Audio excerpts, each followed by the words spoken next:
Please come to order for this February 2nd special meeting of the Planning Board. All rise for the Pledge of Allegiance. Pledge allegiance to the flag of the United States of America, to the republic for which it stands, one nation, under God, indivisible, with liberty and justice for all. Thank you. Okay, so we are missing both Rolf, who is still recovering from surgery, and Angie, who had a last-minute issue at work. So I will appoint Jessica as a voting member tonight. And also appoint Erica as a voting member tonight.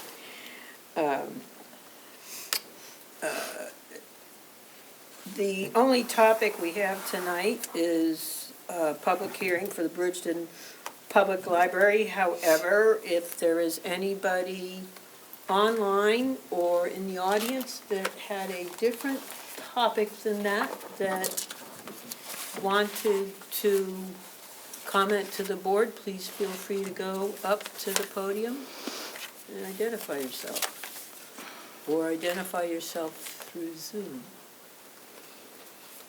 Okay. Is there anybody on the Zoom right now? No. Okay. All right. If somebody does get on, we might have to move that. Well, it depends on whether they want to see us or not. I'll watch it. Okay. All right. So I will go ahead and open the public hearing for the library momentarily. Before I do, the board should be aware that we didn't get these hard copies till, I think, today. The other items were loaded in about a week ago, including these maps online. When the board requests information from an applicant, the requirement there for when it needs to be in is essentially set by the board. It's not necessarily the 12 days, which applies in another instance. So my question to all of you is, before I open the hearing, does everybody feel they've had substantial enough time to review the application? Okay. Doesn't mean we're going to not, and again, we may or may not finish tonight. All right, so in that case, I'll go ahead and open the public hearing and just explain to anybody listening on TV and to everybody here, thank you for coming. The board will hear all relevant evidence, written and verbal, and any other form that evidence can take. The board is required, if an application meets the standard, to approve it. If it doesn't meet the standard, to deny it. Or they may approve it with conditions so that it meets the standard. So generally what I would say for folks that are going to comment, if you can, including the board, if you can relate your comments, your requests for evidence, your explanations, your concerns to the standards as much as possible, so I don't have to redirect. And the order we'll do things in is the applicant and their agent will present evidence first. Anybody, then after that, anybody that's opposed or has concerns will go to the podium and, present their issue. And then everybody else in the audience, whether you're for it or just have questions, and then at the end, the board will go. And if the board feels that they have sufficient evidence to close the hearing, we'll close the hearing and then determine whether we would deliberate tonight or, at a different time. So, any questions about any of that for the applicants? Any questions from the board? Okey-doke, then we'll get started. If the applicant's agent could come up and just, if you could name and who you're representing, et cetera. Hi, Michael Barnes of Mainland Development Consultants, civil engineer working on the project. We're here to discuss, as was previously stated, the Bridgton Public Library application to build an addition to the existing building on the corner of Church Street and Main Street. I'm here together with Pat Barrett of Simon's Architects and Dave Hursty, who's representing the library. I'd like to give them an opportunity to speak briefly when I'm done, if that's possible. So the project is to expand the existing building. It is a historical building. The expansion will be into the existing parking area, and it'll decrease the parking slightly, but we've run an analysis based on the ITE standards for parking at a library. I found that we should expect to need to provide 14 parking stalls. There are 19 that will be remaining after this addition is built. There's some existing issues with lighting on the site where the floodlights shine out onto the neighbors' properties. That will be improved with shielded lights that don't penetrate onto the adjacent properties. There'll be new water and sewer connections from the, in the same location as the existing connections in Main Street. It is a redevelopment project.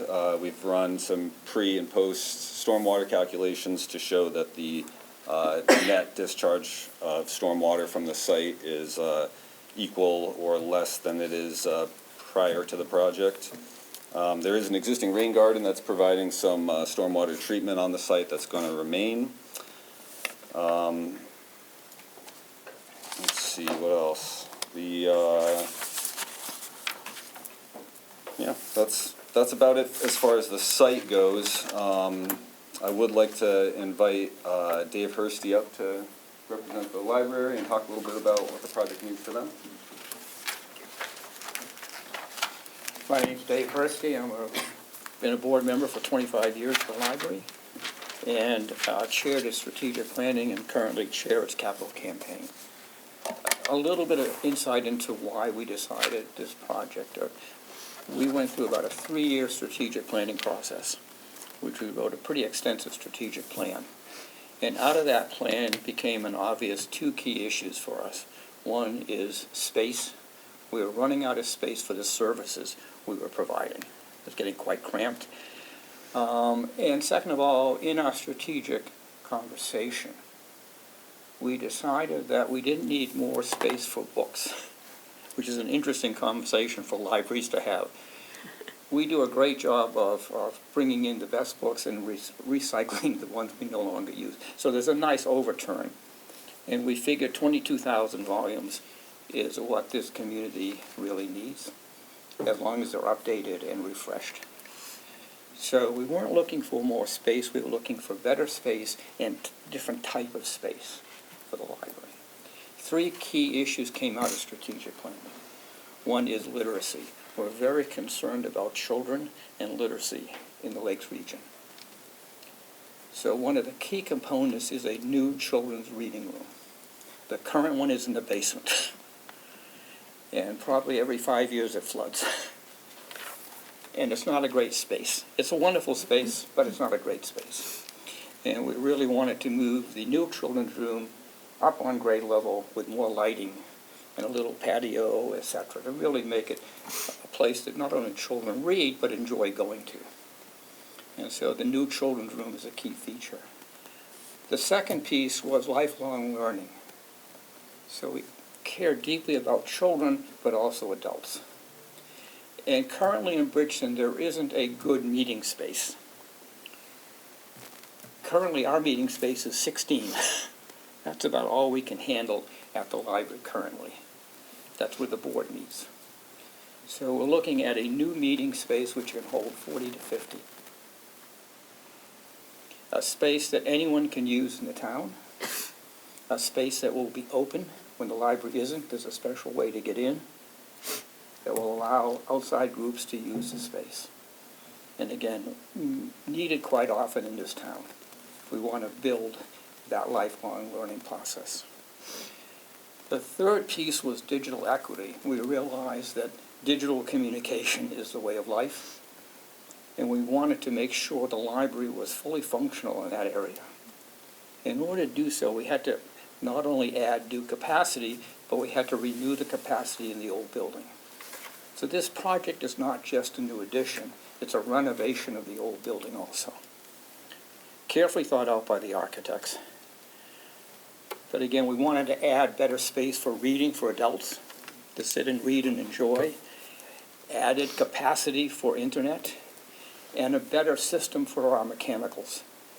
We spent a lot of money on an old boiler. And we need to change that to make sure that for the next 50 years, we're not wasting our resources. So we're putting in new heat pumps, new systems throughout the old building.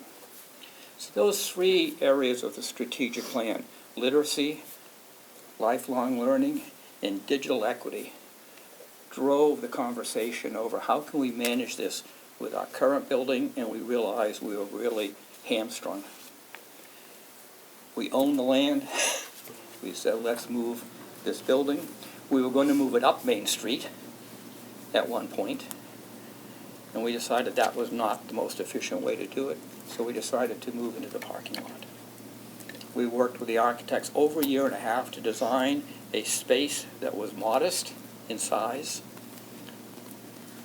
as efficient as could be for our running. We didn't want to add space that would cost us more to run in the future. And believe it or not, we didn't have to add staff. As a head of schools around the country, every time we added a building, we seemed to add more money to operation, staff, utilities, whatever. This is designed for the sight lines, allow our staff to monitor the building with the current staff. Carefully thought out on how to do that. So those all came into being with a great architectural design for a minimal space that we needed without extravagant cost. So that was the process. Okay, We are great. now here. Any questions about how we got here?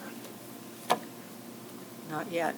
I'll let the I public understand. go I'm if there's just any throwing that out here. that want, I mean, I'll definitely have questions, but I'm sure I'll you let will. the public go first if anybody from this, is anybody else from the Yeah, if we applicant want to could, speak? Pat Barrett would like to talk for a moment about the architectural aspects of the project. Sure.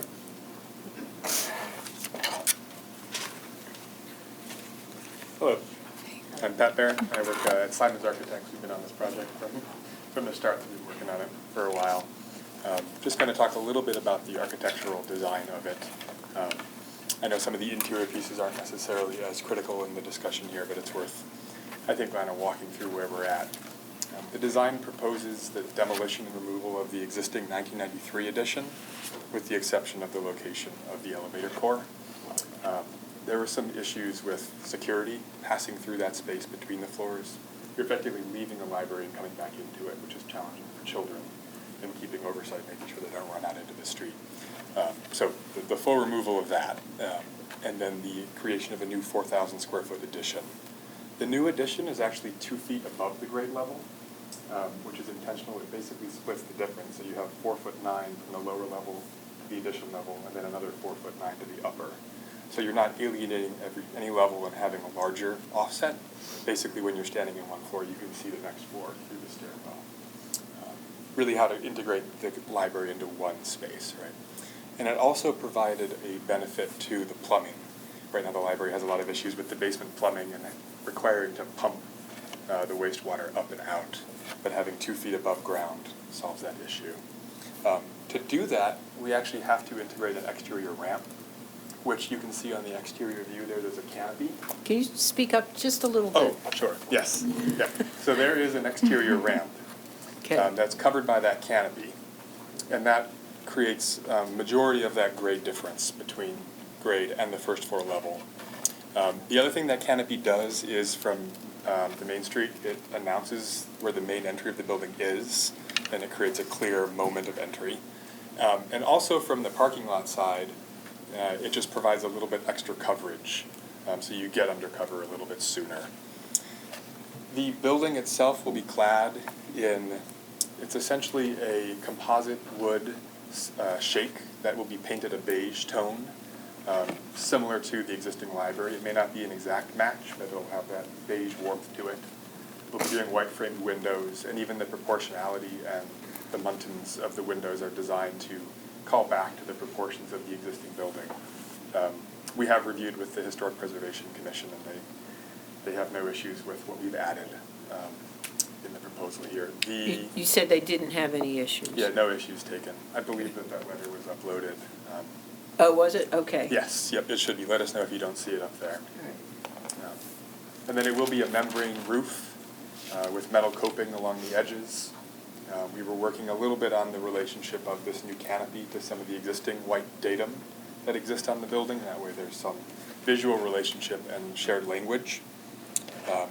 But the new roof will be, sloping southward essentially, and there will be provisions for PV ready that the library can pursue at a later date. Anything else architecturally or otherwise that would be interesting? We'll have some long span trusses within that will be visible through the glass, which will be interesting. It's a red built wood and steel composite truss, so it should have a nice look. That's great. I'm not sure if there's any other architectural items, but if there's any questions, I'd be happy to answer when the time comes. Could you tell me a little bit about well, I'll wait, in case other people, since I follow my own procedure. Okay, thank you.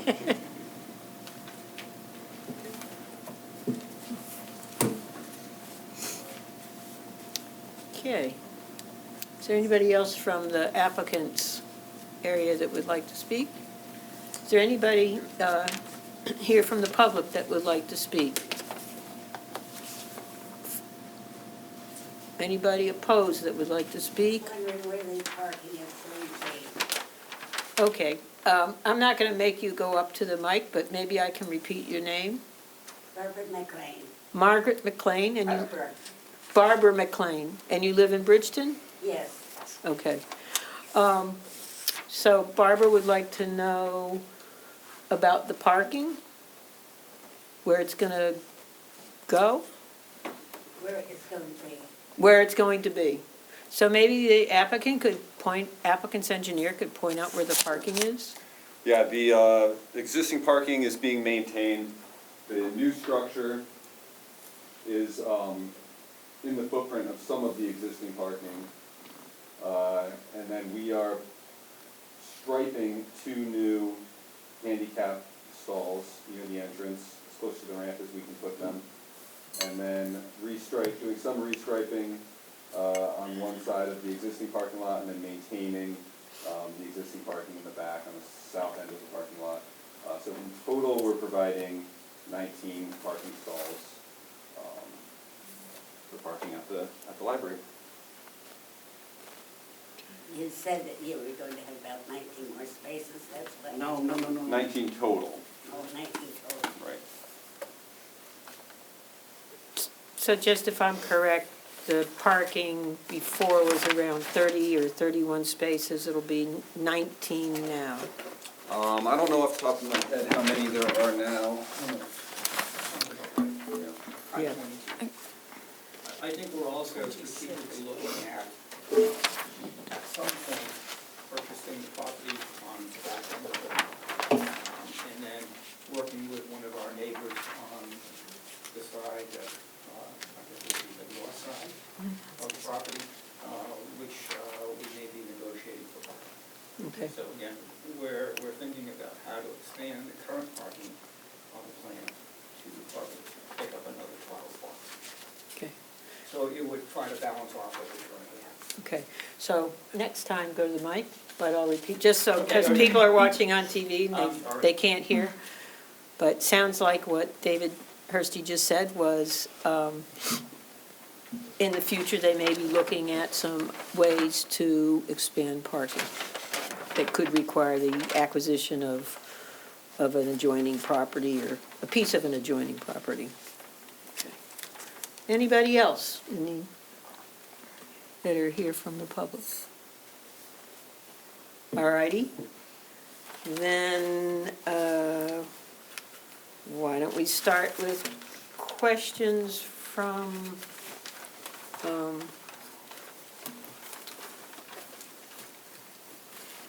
the board.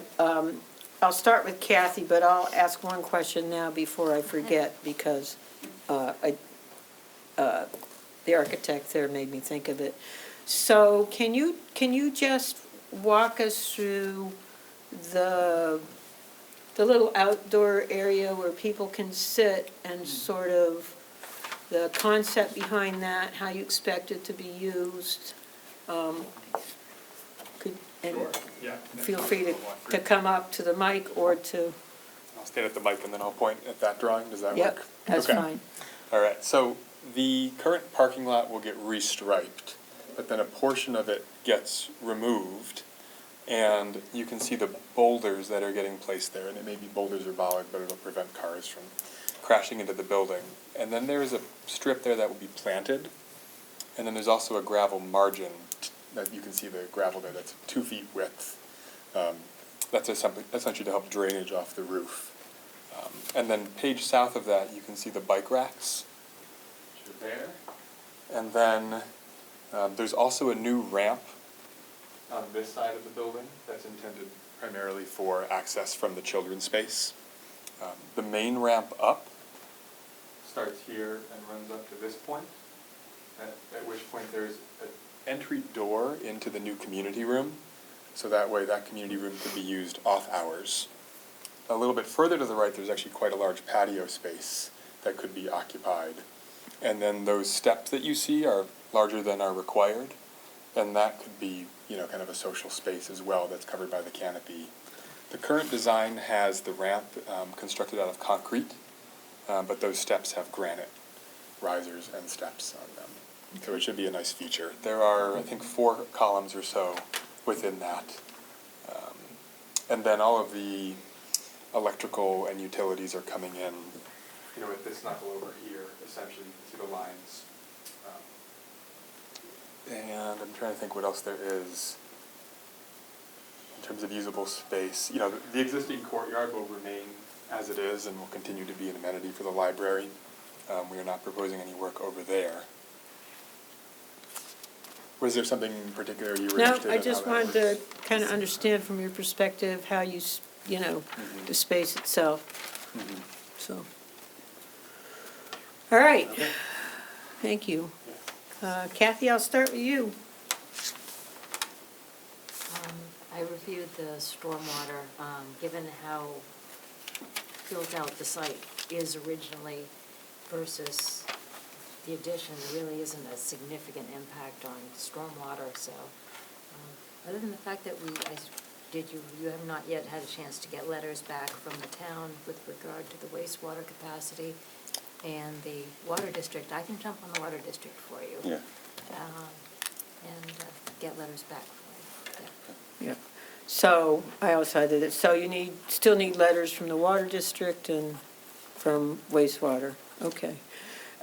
You sent that to, it should have gone to the right person. It was sent to Dave Madsen, who's no longer here. Okay. But Brenda, does Michael need to check with anybody to make sure If they they? didn't get a response, we would have to check in with Howard. Howard, Yeah. Truesdale.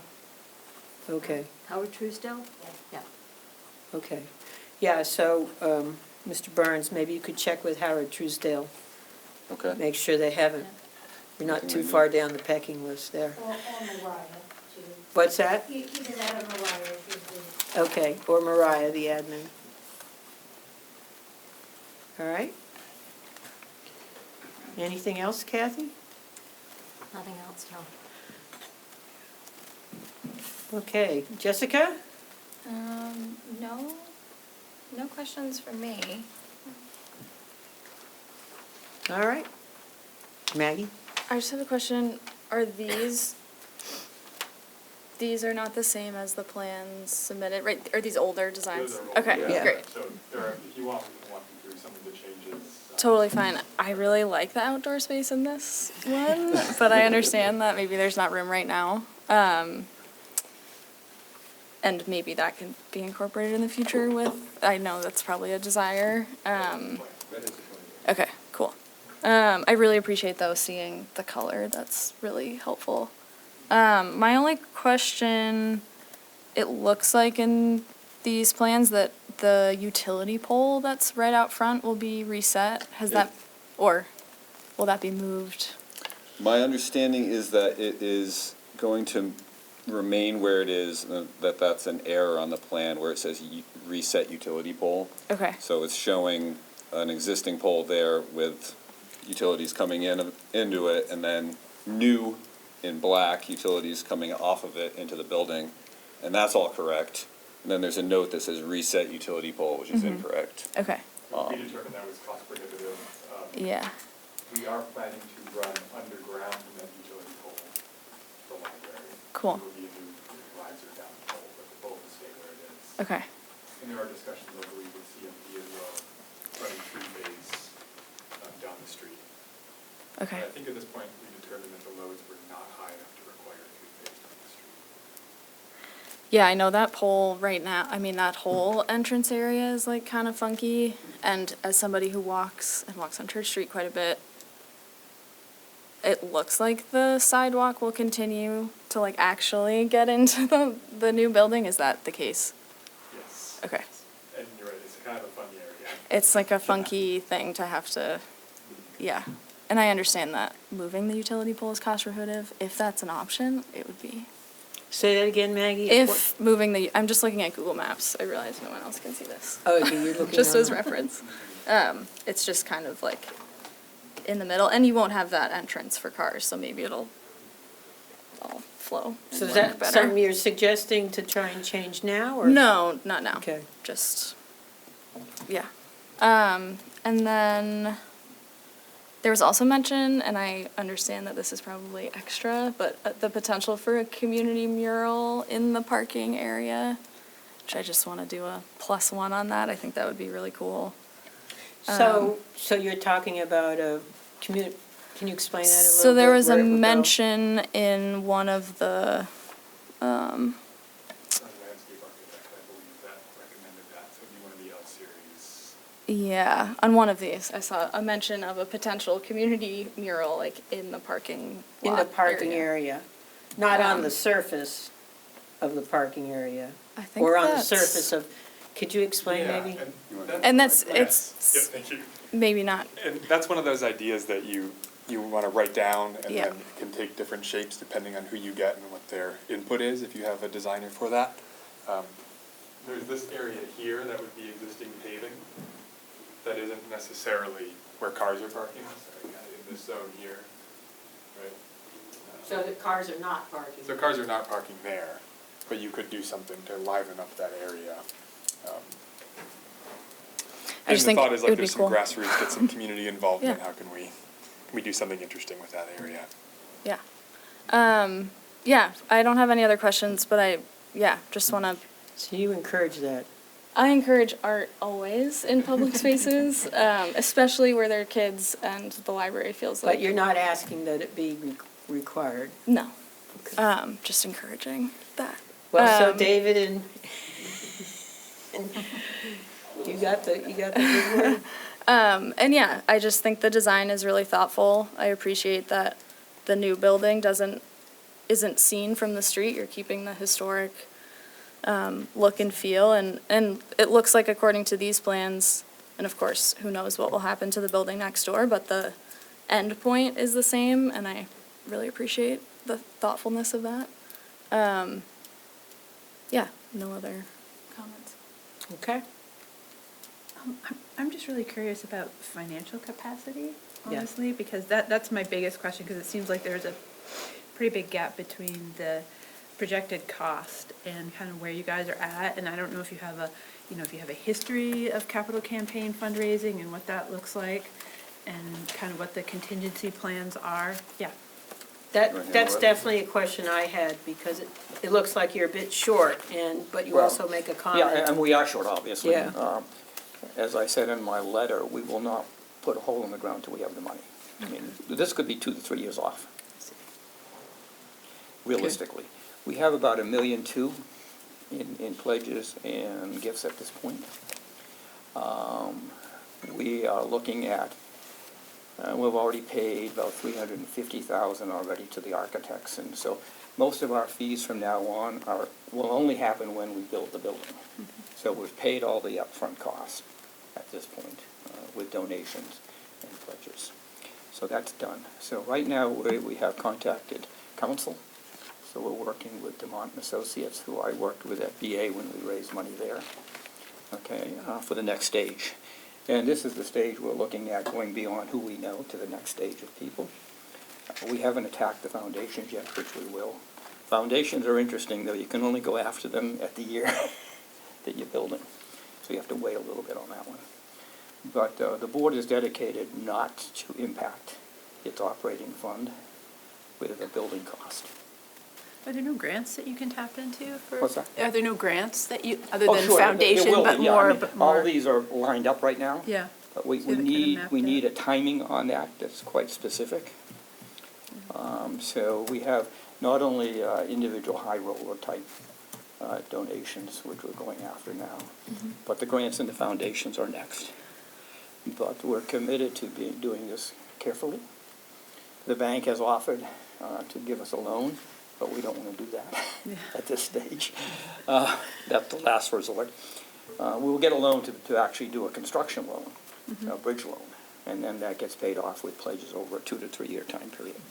But that's only when you're ready to put the hole in the ground. So we're not rushing. We wanted to get the plans in front of you now to see if there's any planning pieces that need to be looked at carefully. As we're talking to donors and so forth, we want to make sure the plans are pretty much online with what we're explaining to them when we're asking for 6 figures. So that's the process. We know we're a couple years off maybe to actually constructing, but we're not going to do it without money. And do you have a fundraising history that supports the magnitude of the Yes, fundraising you'll be doing? I think we can do it. It's going to be tough. Yeah. I've fundraised as a headmaster of schools.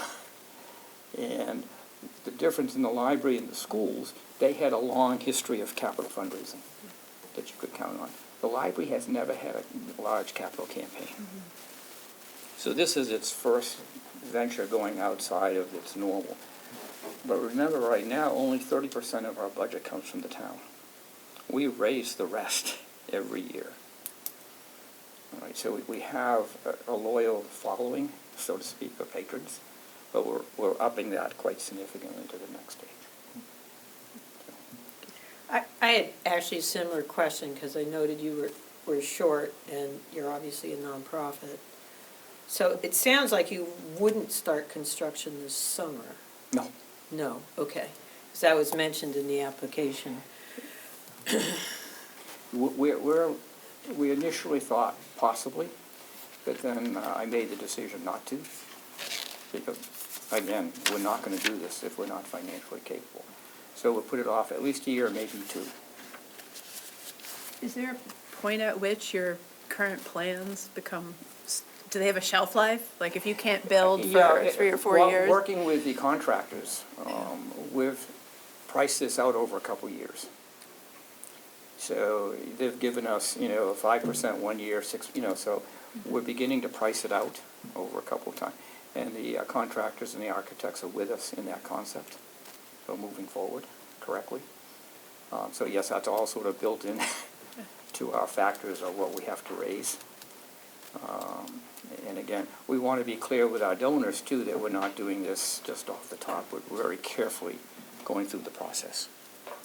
So just another question along those lines, because where I'm going with this is, I'm just thinking of some sort of approval condition that attached to the financial capacity. Sometimes that's a bond, but that bond wouldn't initiate maybe for X period of time, just in case you started and couldn't finish. Right. That's obviously why you have that, but that may not be the only way to do that. I was curious, I don't remember exactly the letter from the Norway Savings Bank. Right. But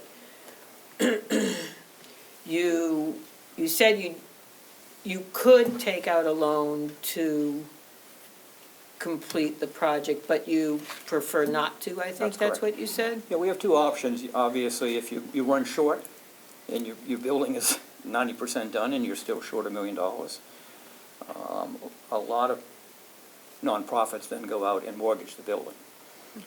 The loan from Norway Savings Bank would not be a mortgage. It would be a percentage of endowment. So the endowment would be its equity, and the endowment would be backing the loan.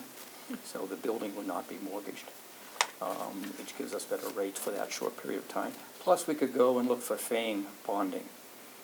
The nonprofit bonding that I did at Bridgton Academy for that building was a FAME bond. So again, there are all these options out there. What kind of bond did you call it? FAME, Financial Authority of Maine. Okay, Okay, has a special nonprofit bond authority okay. that allows nonprofits to go into the bond market. Okay, so again, that's a possibility.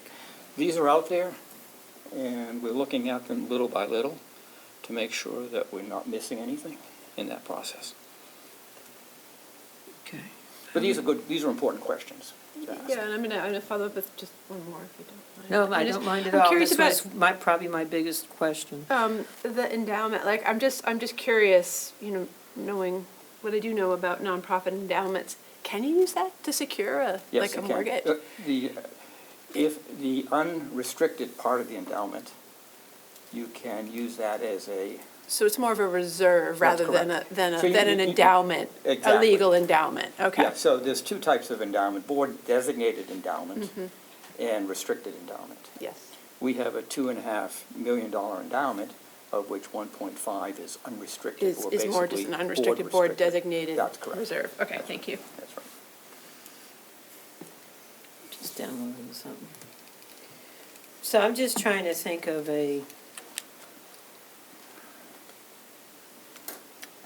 I'm trying to determine, I guess, in my head whether, assuming financial capacity is the only real question, All right. is how, file can't be displayed. Okay. I was just looking up the capacity letter. There we go.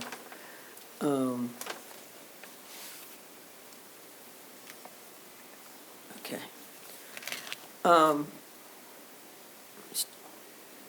We'll give it some thought when we do it. I'm just trying to think of because it sounds like you might not be building for another couple of years. I'm trying to think of a way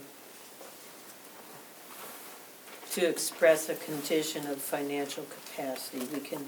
We can get to that. Yeah, I later. mean, again, we can work that out. I mean, in essence, I think we're both on the same wavelength, that we don't want to do it until we're ready. You don't want us to do it until we're ready. So I think we're sort of both there, and that could be in some sort of format that we could agree on that would make Yeah, sense. so let's think about, we'll get back to Okay. that. Okay. Any other questions? Anything else, Erica? Nope, okay, I have a few. Some of these are just requests, I think, for Mr. Barnes, right? Yeah. So, yeah, we definitely need the letter for wastewater and for water supply. My other kind of significant question is around landscaping. The landscaping plan figures really talk about, more about the structures and less about plantings other than grass and stuff. And although the district doesn't have a requirement for specific landscaping, the site plan does have a requirement to turn in a landscaping plan. So that I had a hard time figuring out, other than the grass, what landscaping was being added. I note that it looked like there was one tree being added, sort of where the jog in the building is, but there's also a tree being removed. And I think the other trees are existing. So I was just wondering if you or somebody could speak to any potential addition of landscaping, maybe to soften the parking lot. I was thinking, and this isn't a very big space, and I know you have sheds right here, correct? Right. And then there's a wall up here somewhere, right? Kind of, that goes up. And you've already got stuff here. Yeah, the wall is over here, so this is all grass. Yeah. Okay, this is owned by this person here, and this is what we would think about as possible parking in the future. Okay. But the wall is quite a ways away up here. Okay. Owned by the guy who's Yeah, up here. yeah. So, you know, the other option is, again, this part over here, is we could do some landscaping like in here. Yeah, you might not be able to get large It's pretty trees close, but in yeah, there, you because can't this get is large only trees. about, You don't have much space. this is only about And- 8 feet or And not it's a 10 neighbor's feet, property something, around yeah. here. And again, in here, one of the thoughts strategically down the line is if we were able to acquire more parking, we would then turn this into a larger green space, which is on the original planning. Okay, so again, I don't know where else you could put. Yeah, I mean, to me, I had the same thought. I think the only thing to do is is maybe hedge soften that, Hedge that off a little bit. head, with a hedge of some sort. And you know, one of the things we were intending to do with the plan is to limit the amount of touch on this side of the site, The amount of what? like the amount of areas that we're touching to Yeah. reduce costs and just keep Right. everything the same. So it's limited to restriping these parking spots. These ones are not touched at all, I should say. And we're running a little bit of electrical to some new low bollard light poles to light the ADA parking spaces. And then this area gets dug up, but otherwise, we're focused on the building. You know, there is opportunity to put maybe some more plantings in there. I wouldn't think trees, but maybe shrubs. But we were trying to avoid the property line in the back. Okay. But for the purposes of a landscape plan, in addition to the one that Cedar Kimbo put together, we can update our drawing to clearly show any new trees, removed trees. That would be great. That would be plantings, very, stuff very like that. helpful. Yeah. Okay.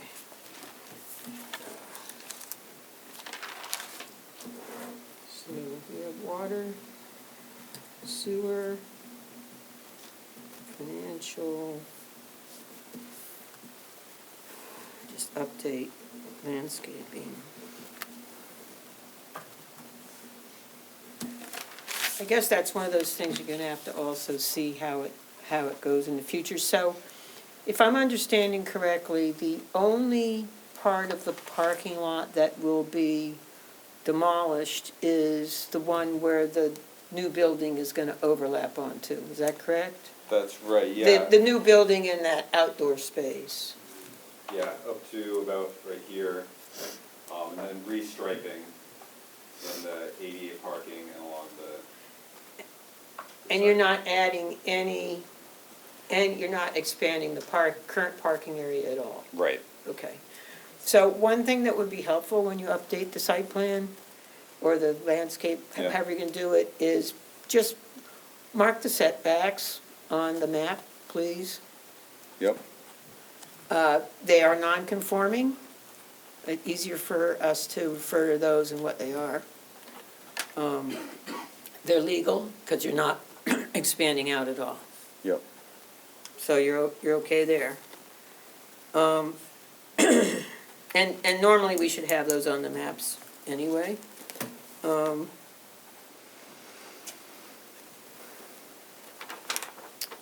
Were you still looking for input from the fire chief? I saw something in the application about that. I thought that we had gotten input already. So you're all set with that? I think so, yeah. That was really my question, more than anything else. And then I have a question again about the lots. And what I'd ask is maybe just go back and, again, again, this isn't, I'm not asking you to do anything new, is just, go back through the application and maybe make some corrections here and there so it's representative or updated. So in one part of the application, it says lots 144 and 145, and another it just says 145. It looks to me, looking at the map and also looking at the deeds, it's actually lots 143, 144, and 145. So I would make that correction in the application, Okay, and that way it'll be in the findings. So, because the deeds are there for all of them. Number of employees isn't changing. How many employees are there now? About 6. 6. Okay. They're not all working. At the same time, yep. And the new level is only 1 floor, is that correct? yeah. But Sally Sugarhead. The new New structure is 1 level. The existing basement where the little meeting room areas is that gonna remain? It's going to be repurposed. Okay, Yes, so the teen space is going down there, as well as the staff workroom, and then additional storage for the Friends of Bridgton. so there's no new downstairs areas, is that correct? There is a little bit of electrical room below the stairs adjacent to the elevator. Okay, but there's no It's just like new, unoccupied space. okay, all right.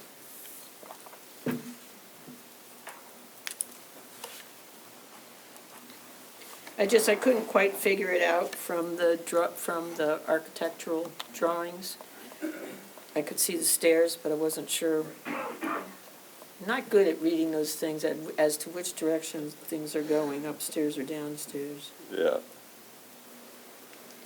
And,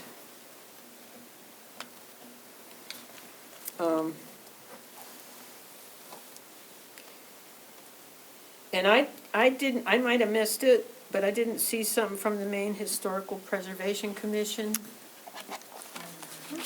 Did anybody else see it? Sounds like you got the letter, Yeah. but I didn't see it in the application. Okay. I'll make sure it's uploaded. Okay, if you could upload that would be great. In terms of floodplain, it says not enough, something like, well, I guess my question is, it's not in the floodplain, right? It says it's not prone to flood. That always brings up a question in my mind, but it's not in the floodplain, looking at that map, correct? Correct. That gray area is, It is quite wet. what's I that? said it is quite wet. It's not in the FEMA map floodplain, just from my own observations over time. It should be, Well, I mean, but we can't. but the rain garden works pretty well. And I feel like any improvements you make to like paving and that whole weird section will help a lot. So I'm not worried about it, but.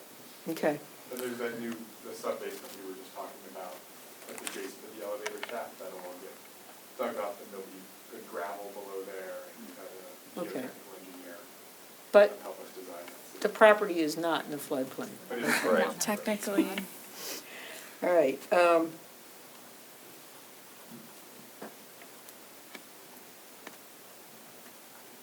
again, just check that application form and make sure it's accurate with exactly what you're doing now. Yeah. I had the same comment on lot coverage. It's listed as 50%. There's not a lot coverage spec, but that usually gets written up, so it didn't look like you had another 50% there, but I might be wrong. So parking area plus building, the final building, what's the lot coverage? If it's 50%, don't change it, but just seemed a little bit Seems, like it was well, more than 50%. Yeah, yeah, certainly does. Okay.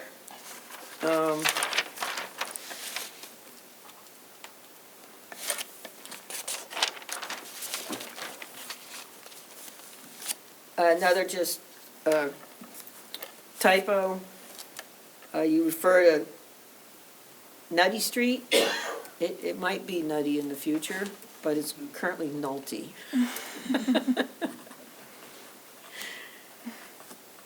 Um,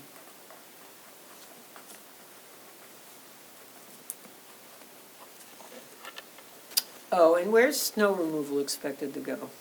Can it be pushed, not, can it, just, Where does it go now? yeah, is it going the same place? Does it get pushed this way? Yes, it gets pushed this way. Okay. And then it gets taken away. Okay. At a certain point, you can't have it there forever, so it gets taken away. So it gets pushed to the By the west. One thing that hasn't been mentioned, but really is important, this new building will butt up against the old directly. The current addition that's in gray will come down. Okay, so you're not adding on to that, you're taking it down, and then the new one will butt up against the old building directly. Okay. And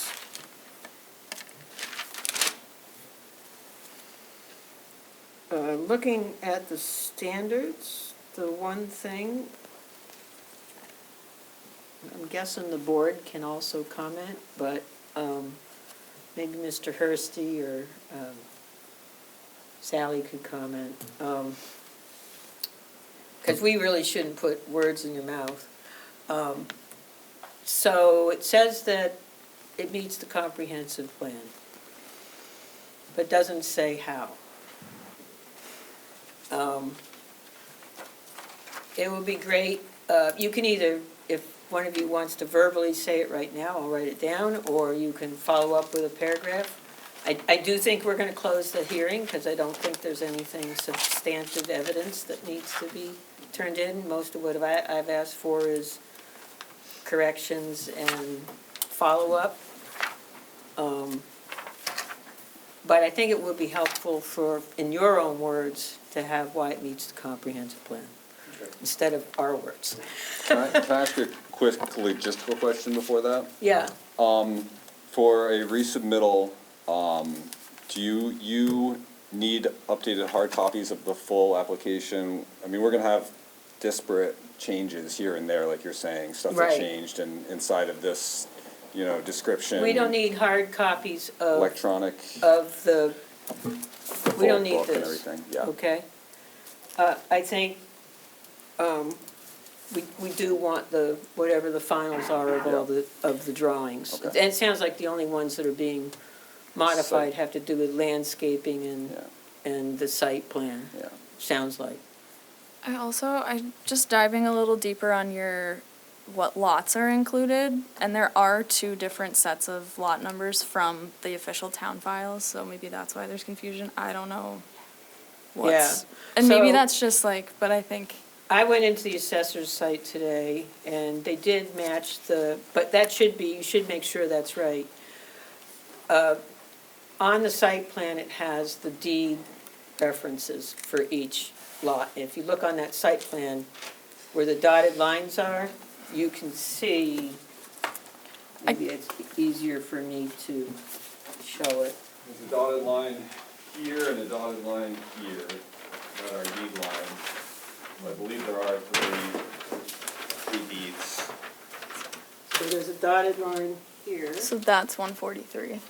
and you don't see it on this one, but on one of the other maps, it says it has the deed number, which corresponds to 143. Okay.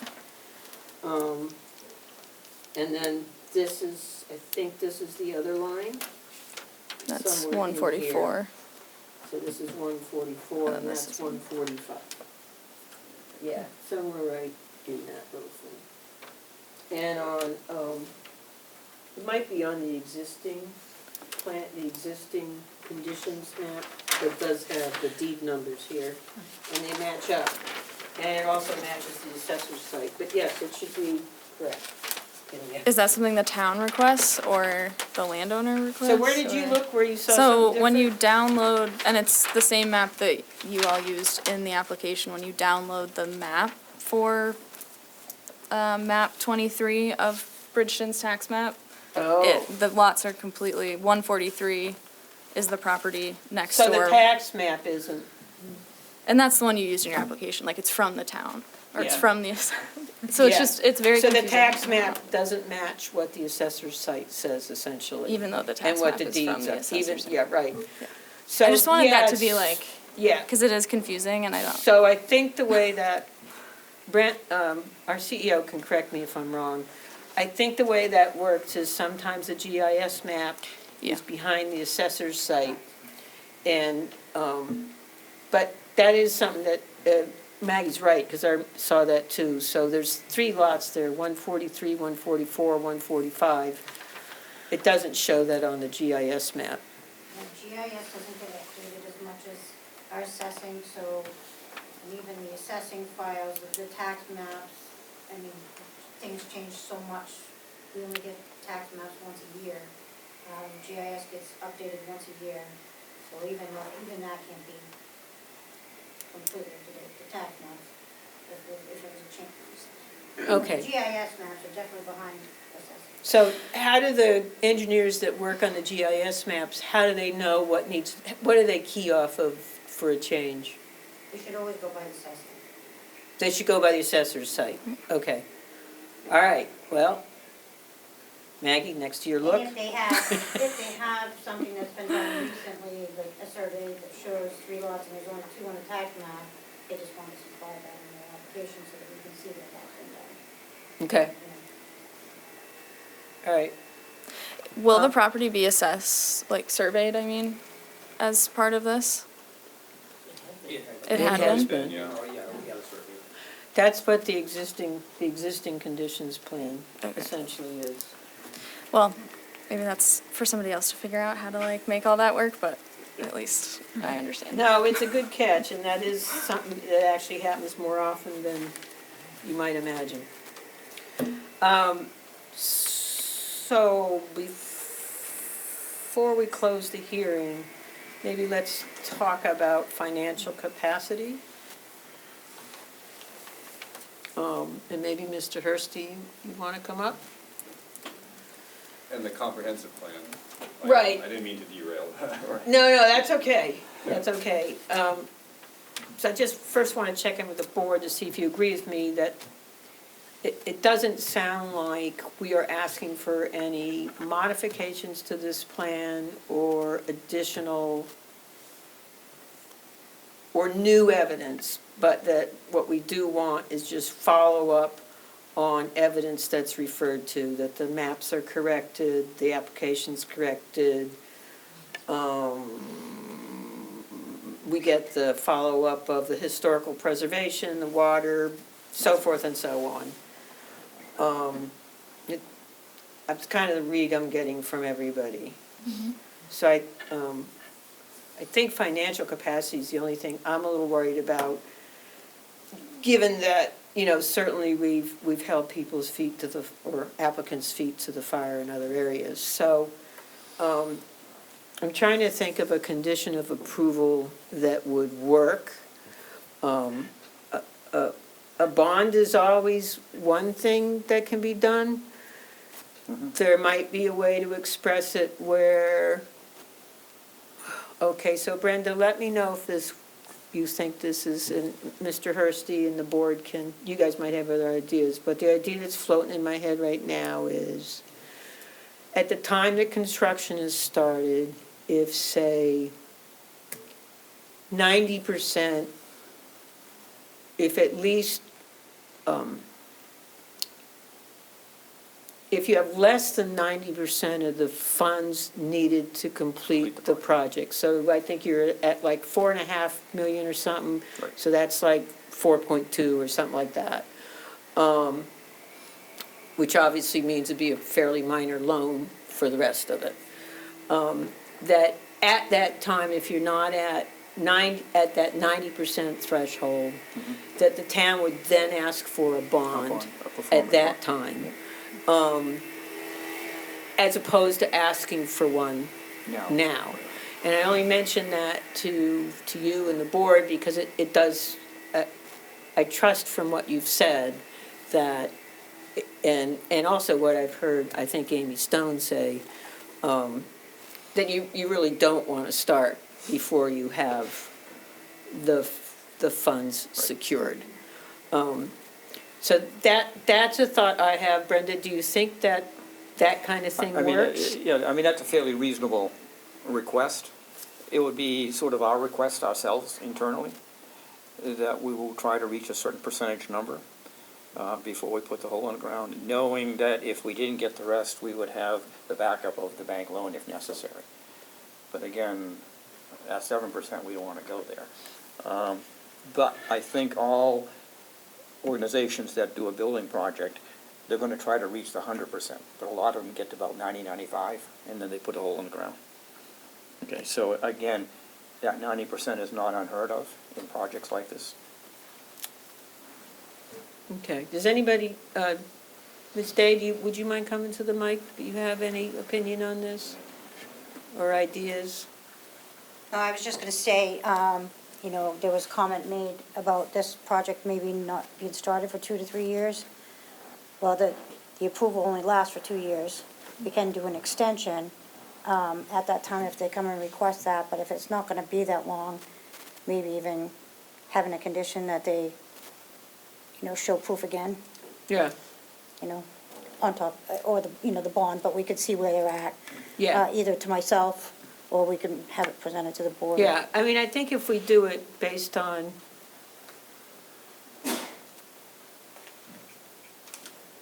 I think if we set it so it's easy for you as a CEO to see what the threshold is, to have the proof that the threshold's been met or hasn't been met, then you know whether a bond needs to be set or not. And we usually delegate that to the town and you anyway. And maybe even if we could write it up in the condition that if they come back for an extension, that they show the board proof at that time for that extension, because usually extensions are pretty, you know, easy to get, but at least we could look at it again if they ask for an extension past the 2 years.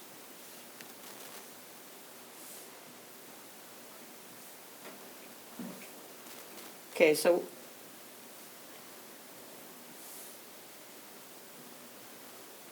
does anybody on the board have any alternative ideas, questions? Does that work for you folks as a board members? Okay. So we would write a condition that basically, you won't initiate construction until you've secured 90% of the funds. And if you haven't, then you would be required to get a bond from the town. And that if you need to come back for an extension from the board in terms of initiating substantive initiation, then at that time, you would also resubmit the financial capacity. Sound fair? So with that, I'd like to make a motion to close the public hearing. Is there a second?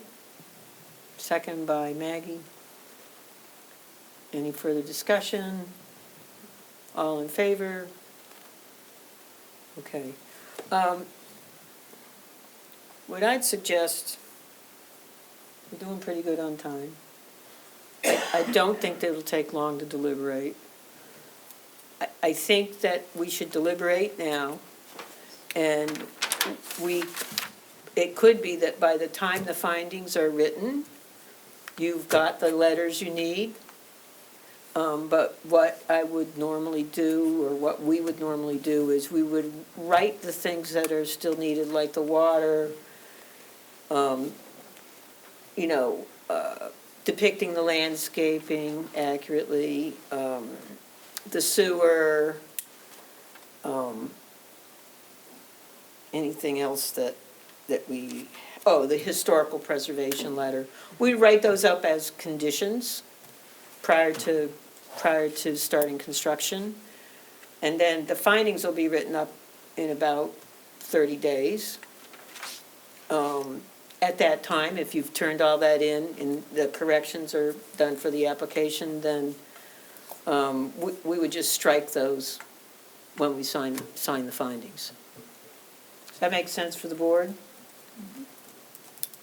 Okay, so you ready to stay a little while and knock this one off? All right, so let's go to, my other just suggestion, you don't need to change it, but in the future for the mainland projects, and this is actually the same for all the engineering companies here. I'm gonna start harping on it more. Yep. We have an application form which matches the code. It's different than the old application form, which people, engineering firms seem to be grabbing the old version from wherever they get it.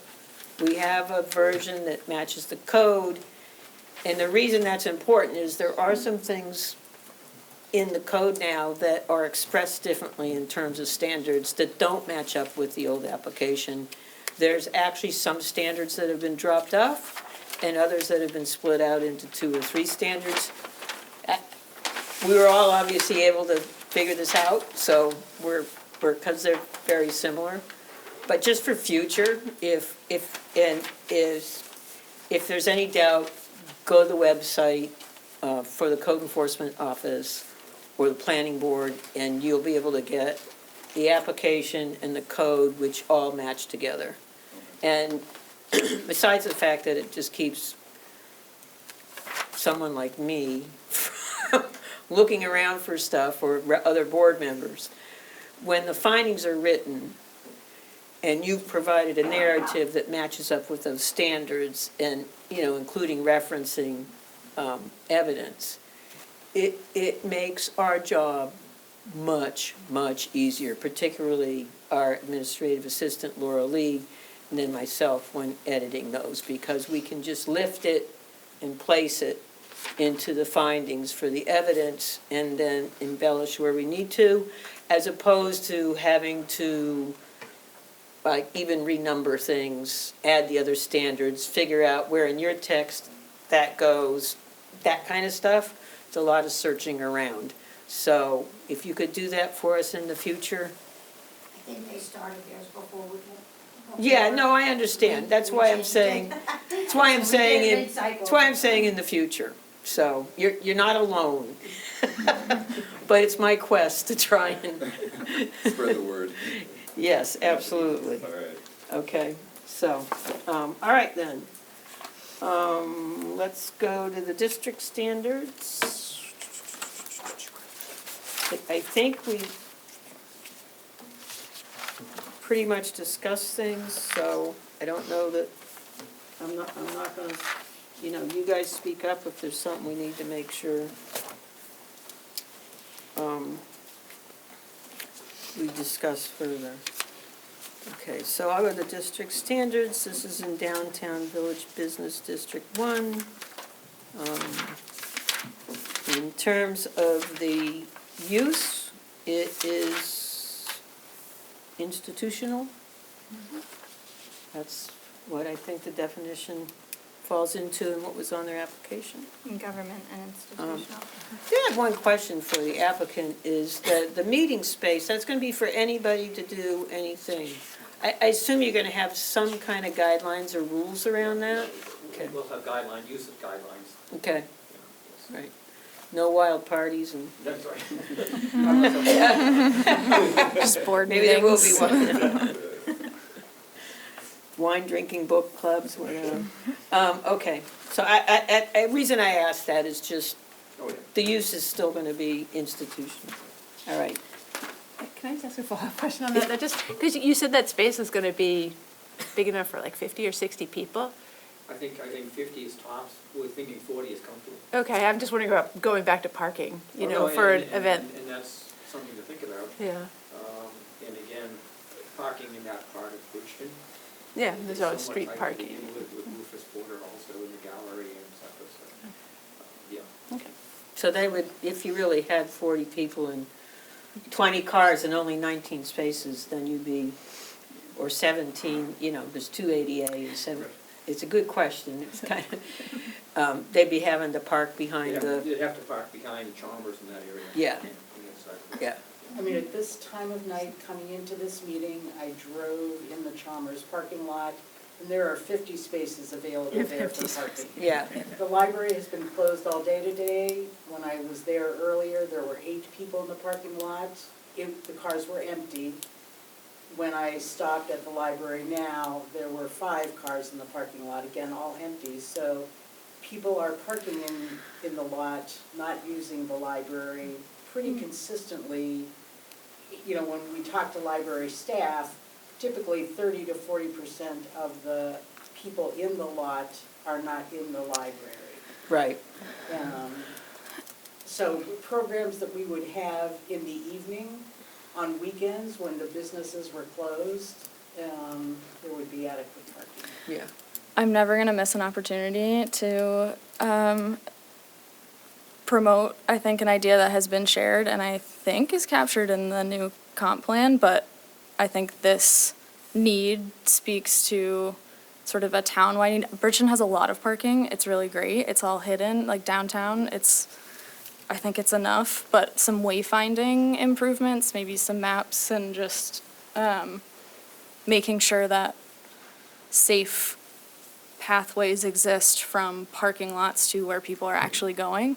And I think that's something the town could do. That's a and town improve. thing. Yeah, that's not on you, but But it pertains. yes. And it would benefit everybody downtown. And I think making sure that people know how they can cross 302. So Yes. that's really the most difficult part is parking in the Chalmers area over there and then trying to walk across. Yeah, I think a few improvements, both signage, map, information sharing, and physical improvements. As a pedestrian myself, I would love that to Sounds happen. like a So, good CDBG project for the future. I think, well, I could talk about this forever, so. Okay, I'll continue here. In terms of the minimum lot size, it's 2,500 in DVB one, I think. I don't know about all 3 of the lots, but certainly the space does, and it doesn't matter because it's an existing lot, and so it's, if any of them don't meet, it's non-conforming. It has plenty of frontage. Again, I don't know, but there's no frontage spec. There's no maximum lot coverage spec. There's no minimum contiguous private open area spec. The maximum front setback line is 6 feet. The front setback, the front setback's already built. And the minimum's at the public long line, the minimum setback line from any, although this is a corner lot, but the minimum setback line from any common lot line is 2 feet. So even at 6 feet, again, nothing is being, so the new structure,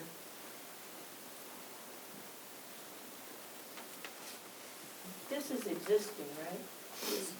Okay. So this new structure is set back 6 feet from the road, correct? Yeah. That's why those setbacks are important. So because it's a corner lot, you do have to apply that front setback to both sides, but it meets it. It's not in shoreline. It's not gonna be over 35 feet high. It's gonna be at least 18 feet high, is that correct?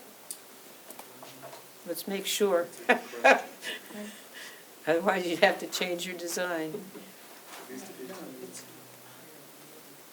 Are you counting from average grade, is that what you mean? Yeah, Counting from? I can't. It would be, yeah, maybe close to that, like 19 feet, but, yeah. Okay.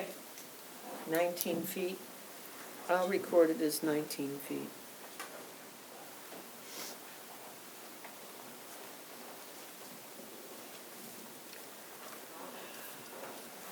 Okay.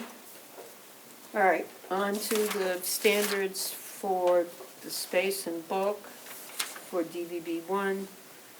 Maximum front setback area requirements, 65% of the principal building facade must be located within the maximum front setback area. Well, again, the front is done, but all of the facade entering, if you call the facade that's being built the main entrance, then it's definitely within the setback area. Protrusions on any portion of a principal building above the ground story must be cantilevered. No portion of a principal building within the maximum front setback area may exceed 60 feet of continuous linear plane. Pretty well broken up there, so it's actually a very nice design. So, may not obstruct a public or private sidewalk.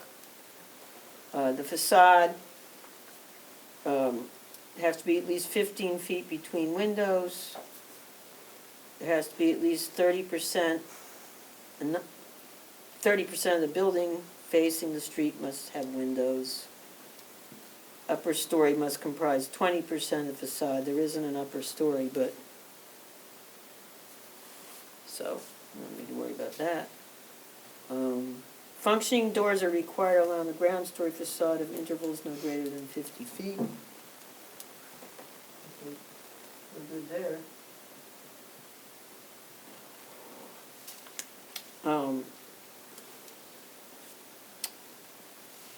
Awnings, there's no awnings. Are you changing the sign? No.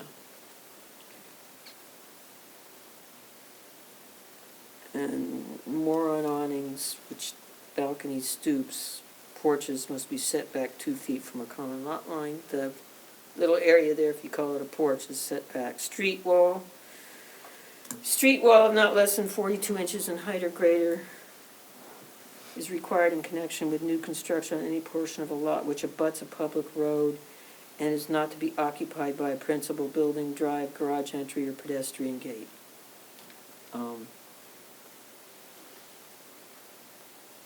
It seems to me like the plant, if you look at the definition of a street wall, there already is one. It's that rain garden.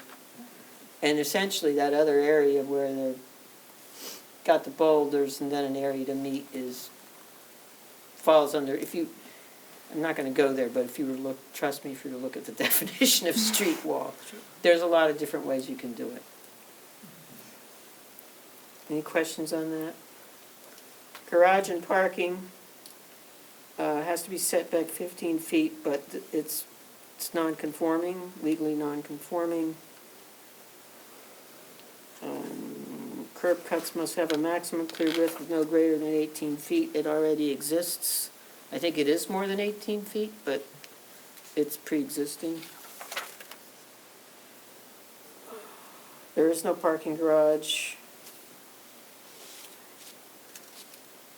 Parking lots and garages on frontage of Main Street and another road may not use Main Street for vehicular access. And it doesn't. Corner lots, landscaping, we discussed it's not regulated in the district, but we discussed the plan for the sidewalks are existing. Any questions on that? I'll go to site plan next. The proposed uses are allowed within the district. The proposal complies with all other applicaments of the code and the town's ordinances. The proposal is consistent with the comprehensive plan. You're going to give us a paragraph on that. Is it help? I have the comp plan up and there's some relevant. Would that, or you guys can just do it? Well, the chapter I found it in was chapter 11 at the beginning. I'm on page 1111. There you go. So look at chapter 11.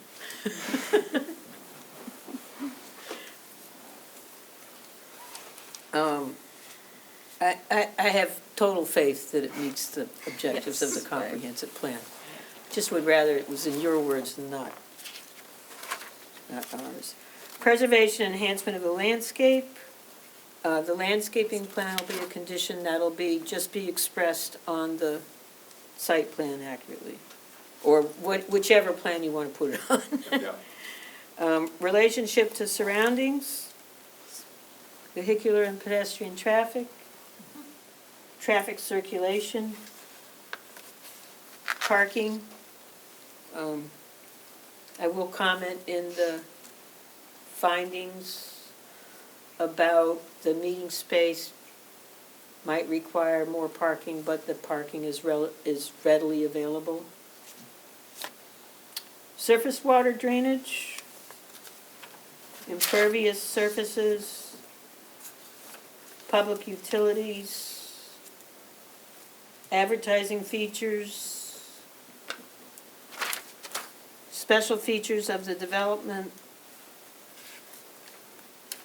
exterior lighting. Thank you for changing your lighting, by the way. Emergency vehicle access, municipal services. The municipality may be asking you guys for for use of that space in certain instances. A more inspiring space than this one. Water quality, we got our phosphorus export. Groundwater quantity and quality, there is nothing being of any hazard. There's nothing but water going down the drain. Maybe a soda or two. Air quality, water supply, we need a letter for. Soils and erosion control. Sewage disposal, we need a letter for. Scenic impacts, we need a letter for. Noise, it's not in the floodplain. Adequate technical and financial capacity, we'll obviously have a condition for financial capacity. Special regulations. Do you require any kind of state licensing as a result, or additional state licensing as a result of the expansion? I don't believe so. I wouldn't think so. We're not licensed Yeah. necessarily by the state. So there wouldn't be any, and you're not an education facility per se. Per se, correct. Okay. You're not a residential child care and educational institution, correct? You try not to be anyway. Someday that's a question. Not an industrial use, and there's no outdoor storage, if I remember correctly. Is that correct? Okay. Does the board have anything that I've forgotten that needs to be added? All right, so I'll try to frame a motion. I'd accept a motion to tentatively approve the expansion of the Bridgton Library with the following conditions. A letter from the wastewater department that they have capacity, a letter from the Bridgton Water District that they have capacity, a letter from the Historic Preservation Commission that they have no objections to the expansion, a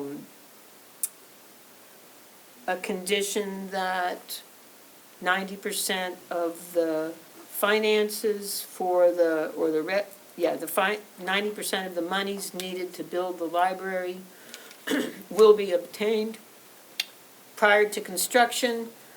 Otherwise, if otherwise, then a bond from the town would be needed. And attached to that, if the applicant comes back for an extension of the substantive start time beyond 2 years, then updated financial capacity would be turned in. A paragraph on how the comprehensive plan is met would be turned in. And The landscaping would be represented and/or described on the appropriate site plans. Is that correct? I don't think we need a condition for correcting the application. I think we can trust you to do that. People agree? Yes. Okay. So with those conditions, I'd accept a motion to tentatively approve the project. Moved by Ms. DiPietro, is there a second? Second by Ms. Rowland. Any further discussion? All in favor, please raise your hand. Okay, we're done. And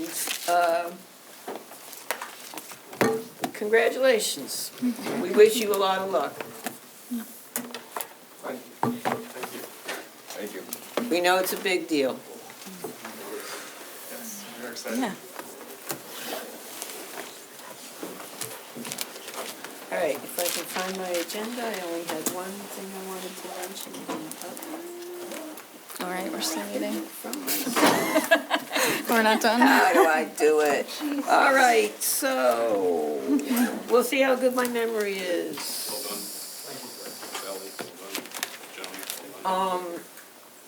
So not all of you were here at the last workshop, and normally we would have a workshop on February 17th, which is a Tuesday.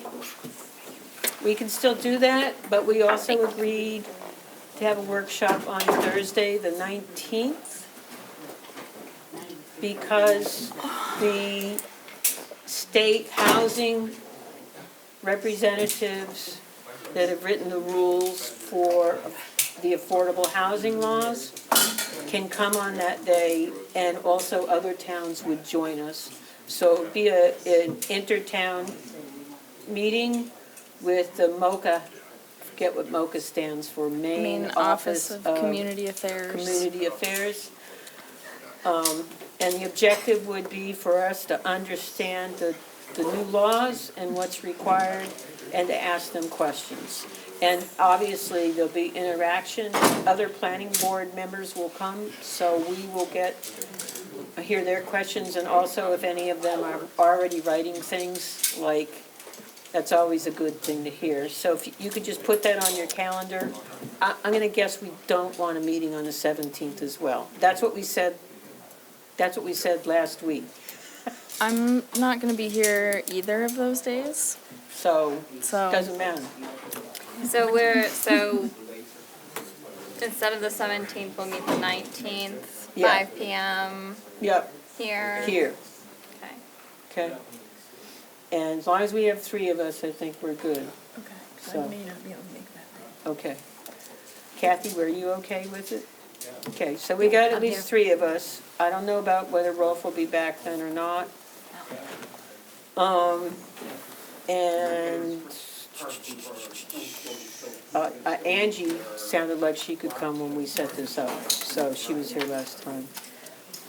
So I do wish I had my agenda in front of me, which I hid from myself. Hold on. Oh. Just a reminder that elections are coming up, and I think sometime, for those of you that are due to run or make a decision to run, first thing I would say is, yeah, Maggie, because you were appointed to this position, so you would need to run for the last year of that position. And I think Jessica was also appointed, so she would need to run for, Oh, no. again. So at first comment I would have is papers are usually available in mid-March. Please do run again. Right. Oh, no. I'm very, very happy with the composition of this board, and including our new members, and I would hope you could continue. So, that's it unless somebody else has something. See you tomorrow. Yes, we have a meeting tomorrow. Yeah, I'm gonna stop. I'm mostly reminding myself because it feels like Tuesday. what I need to say So- can wait for tomorrow. Great. All right, so motion to adjourn, moved by Maggie, seconded by Kathy, all in favor? All right, thank you, everybody.